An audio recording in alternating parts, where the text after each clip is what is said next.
Hi, and welcome to our Supermicro Tech Talk. Today I have with us Michael Ocampo, one of our product and solution managers for our Intel-based twin servers.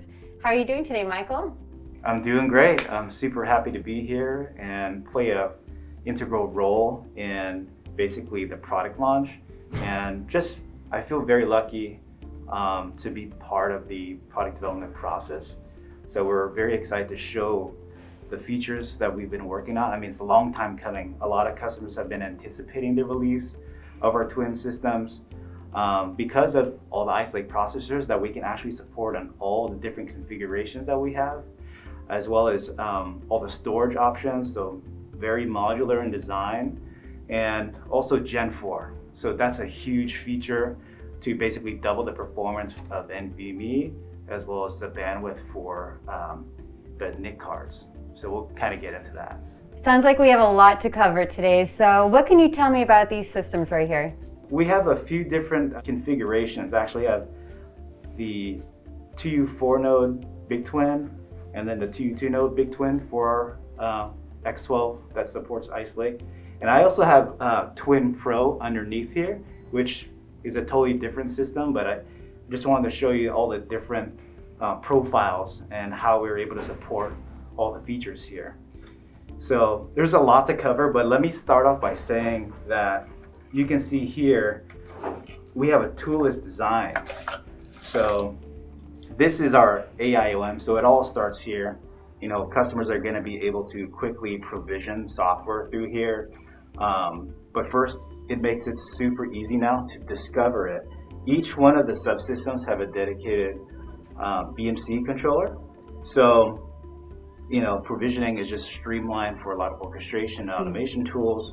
So service calls are basically a breeze with this new AIOM design, which is a superset of OCP 3.0. So all those kind of features that are, you know, spec'd out from the open source community, we've actually kind of developed it and added more features to do things like firmware management, look at the MAC addresses, and they're all exposed to the BMC. So very excited to talk about this one.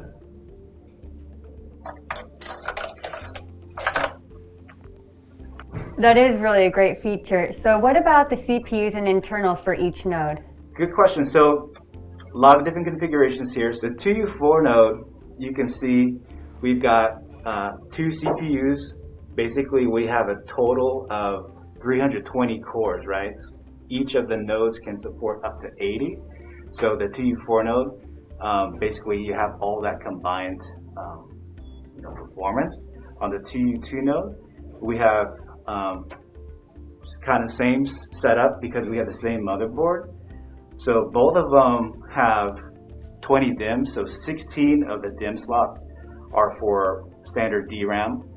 And then we also have an additional 4 slots to support PMEM. So, but the difference is that you can see here, we have 2 by 16 on the 2U4 node, and we have a by 8 on this riser that sits on the first slot here, which is connected to CPU number 1. And then we have another by 16 on basically the second slot connected to our CPU number 2. So both of them do have the AIOM. I do want to mention that on this configuration, we do have an option to put a by 16. So this is very important for NVMe performance. So we see a lot of customers that want to have basically a direct connection for the I/O paths. So it's very important that we have a by 16 for something like an InfiniBand controller or 200 gig bandwidth. Sure. Directly connected through PCIe to the NVMe drives on the front. There's a lot of configurations here that we can support. You can see right here, we actually have a SAS controller that doesn't even take up a slot. So you have a cable that runs from here to here just to support this storage controller card. We don't have a storage controller card showing here, but it is definitely possible on the 2U2 node. There's a lot of options that you can support here. One of the other features I want to show you here, based on popular demand, is this tool is designed for even the low profile cards. So pretty easy to remove and also reinstall. So this is actually featuring our 200 gig InfiniBand network card that has been fully validated on both of the platforms. And it's just a standard low profile card, so it actually can be accommodated on the TwinPro, which I'll show you in a second here. Sure. So are there any other differences between these two nodes? Yeah, so basically for the 2U4 node, we have full isolation for all the storage drives that are connected onto the front of the enclosure. So this one has support for 6 NVMe, SATA, or SAS drives. On this configuration, we're very excited to show that this one can support up to 12 NVMe drives, and this is a balanced design. I was mentioning that it's very important to have a balance for the I/O pathways. So you can see here, CPU 1 would be able to connect to 6 drives on the front, and then the second CPU would be able to connect to the other 6 drives. We're going to be able to provide scalable performance with this type of configuration with Gen 4 support. So Michael, can you tell us the difference between the BigTwin and the TwinPro? So as I mentioned, we do have the TwinPro node here. So the TwinPro, it fits into a totally different enclosure, and the motherboard is also different. And we were able to actually leverage a lot of the mature parts from the previous generation. So this is a building block solution where customers are going to be able to upgrade by just changing out the motherboard because the chassis is basically the same. This 2U4 node configuration, very similar to the X12. As you can kind of see from the overhead camera, this is a thinner profile tray. So that is why on the BigTwin we can support 20 DIMMs versus on the TwinPro we can support 16 DIMMs. The other nice feature with TwinPro is it's a very cost-effective solution. A lot of our customers are using this in the HPC space. And we even see some customer requests to support a single socket Ice Lake CPU. For people that are very detail oriented, they may notice that we don't have VRMs on this first socket here. So we can actually support up to 270 watts. By default, we're only able to support 185 watts for the dual processor setup. So, for customers that have cost in mind, that single socket setup is going to be perfect for them. The only caveat there is the slots will all still work for the PCIe, but the second slot will change from by 16 and be limited to by 8. Basically, all the functionality will still be there.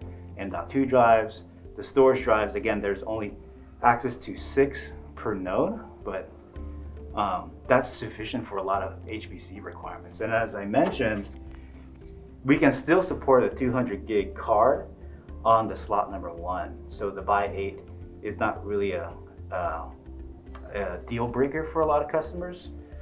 The other thing that has changed is, on the previous generation, we had the SIOM support. So now we actually have dual 10 gig on board. So a lot of this is basically coming from a lot of the deals that,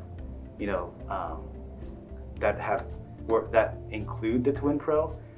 We recently deployed TwinPro at Lawrence Livermore Labs in the Ruby HPC cluster. That one is actually using liquid cooling, so we do have support for liquid cooling for all the nodes that we're featuring here today. So we're going to continue to offer the best performance per dollar with our TwinPro, whereas our BigTwin, it's basically the super set of features, right? TwinPro seems to offer really good flexibility to support a variety of use cases. Are there other unique features that further differentiate the X12 and BigTwin? Yeah, well, both the systems have been used for hyperconverged. We've continued to innovate the BigTwin for that market segment. So one of the key options that we will release for the X12 is the option for a hardware RAID boot controller for NVMe.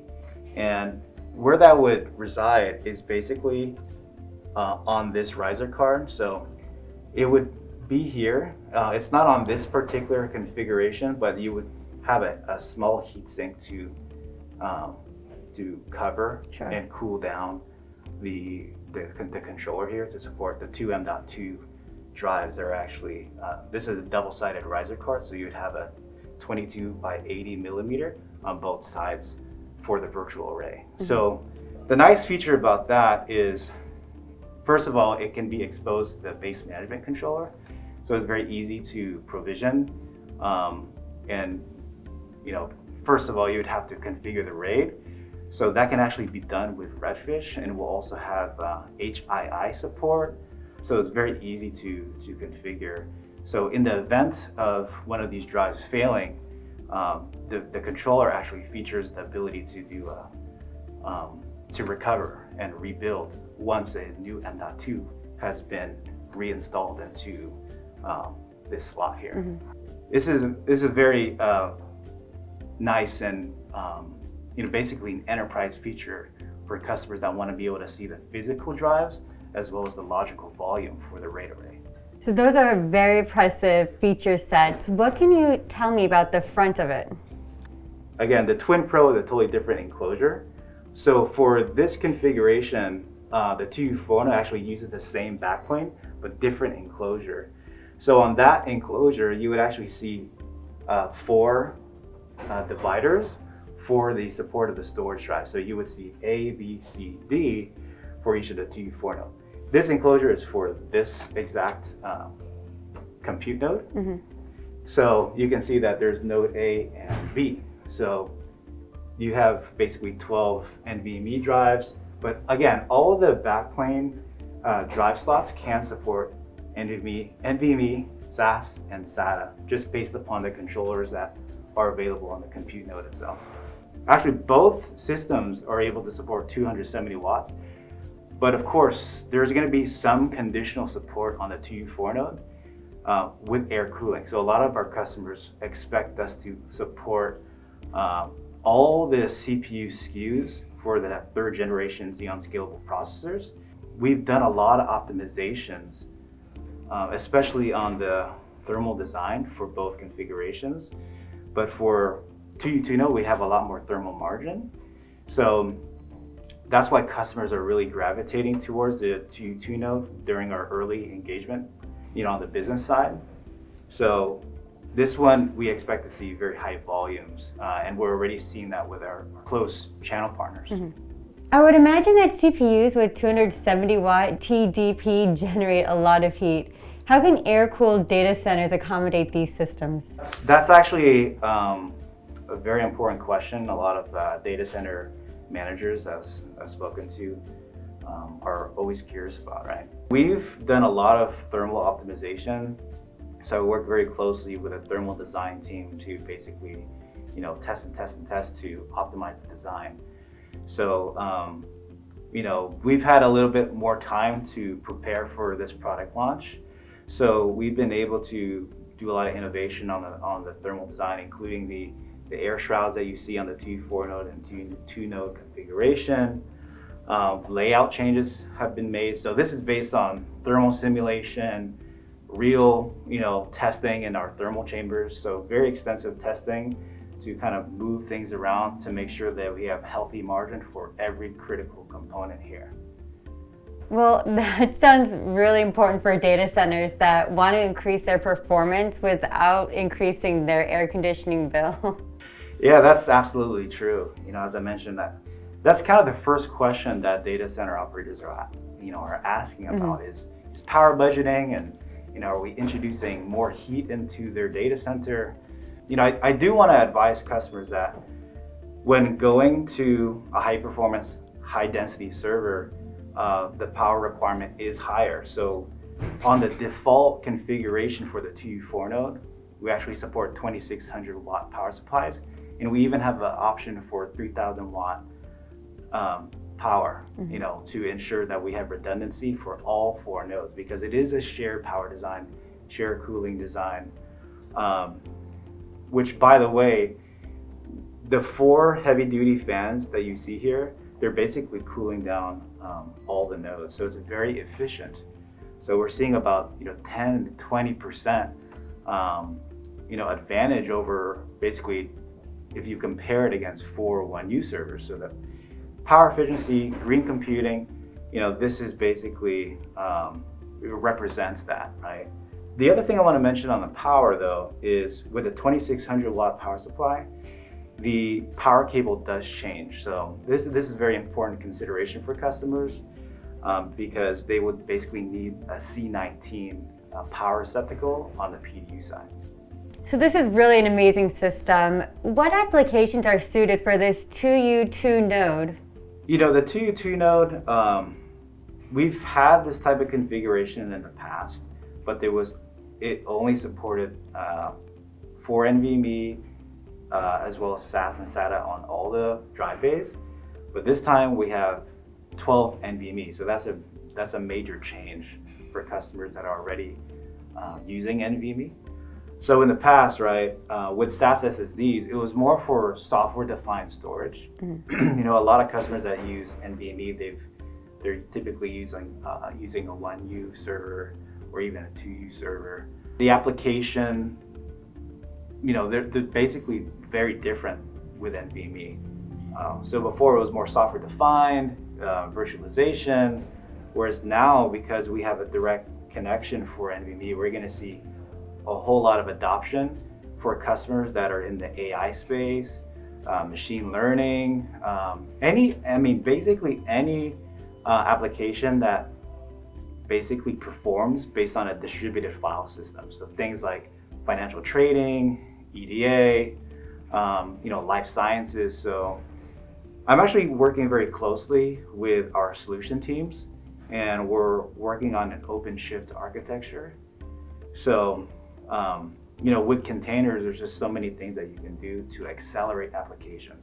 And that's basically very big when, working with Red Hat as a close partner of ours.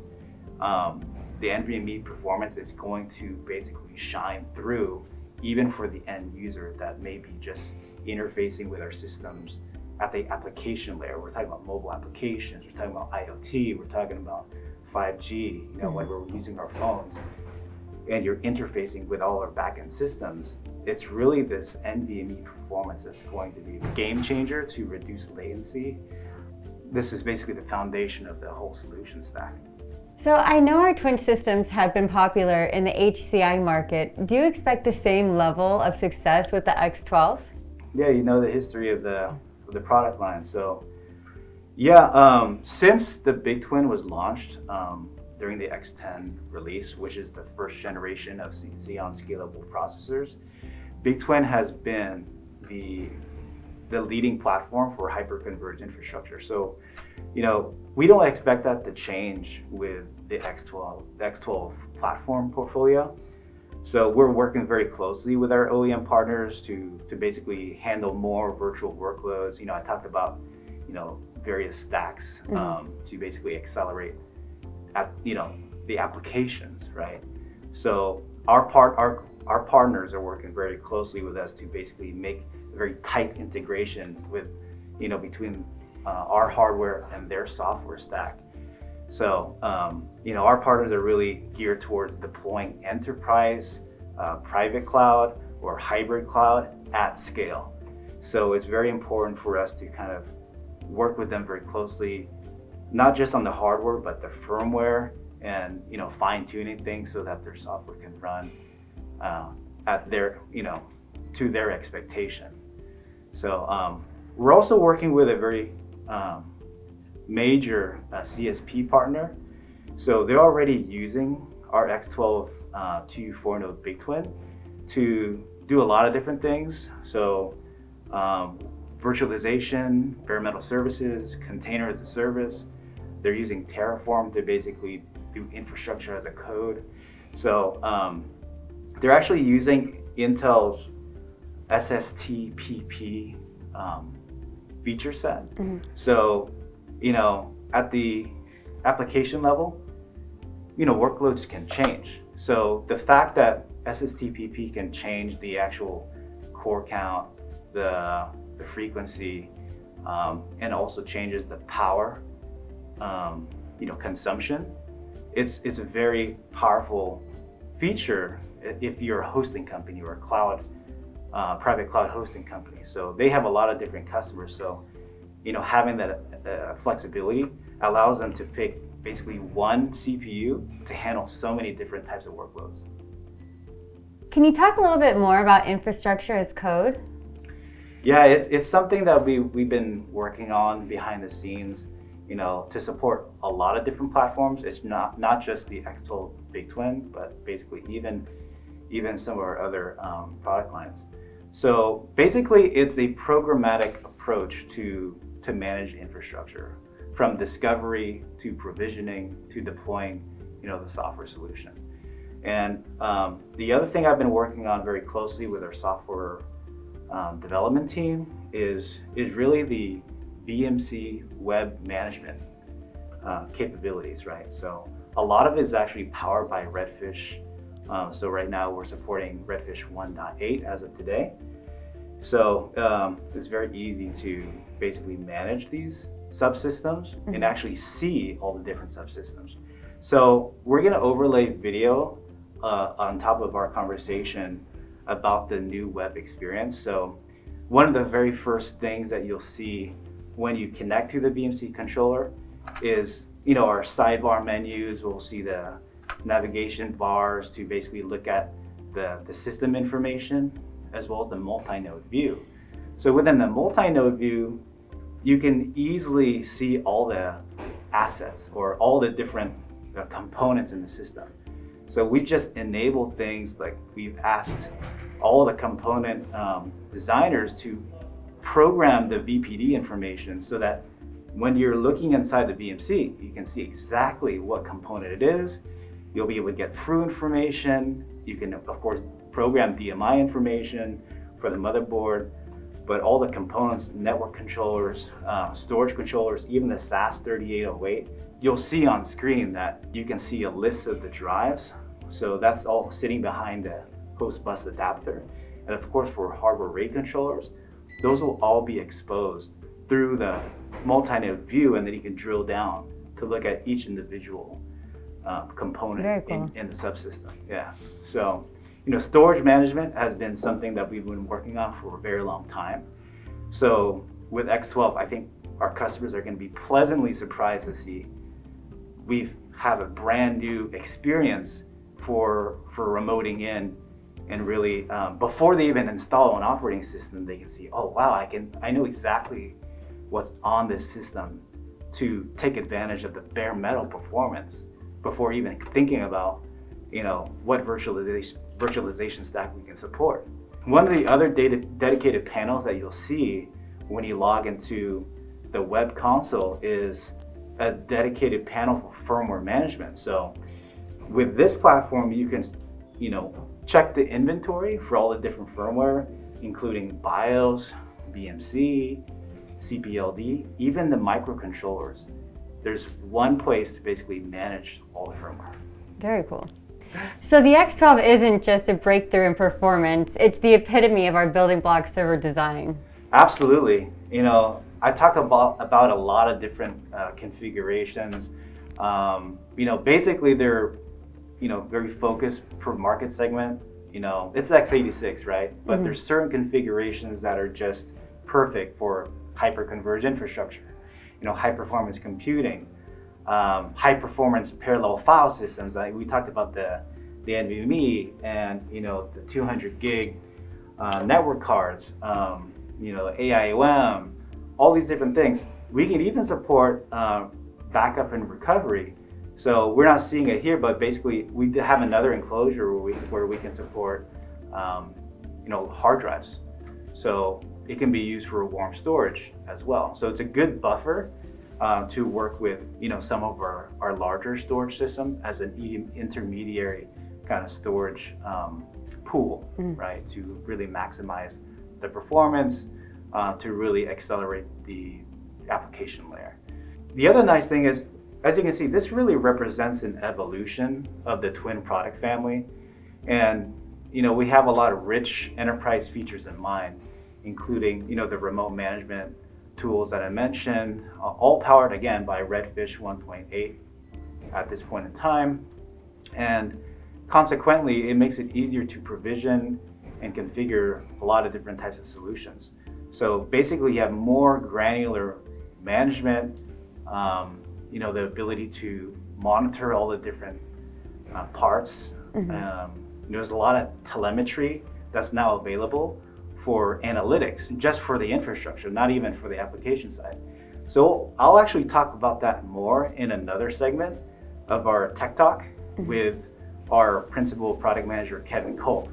So I'll be asking him questions. He has a lot of experience when it comes to the infrastructure as a service, and he's going to talk about composable disaggregated infrastructure.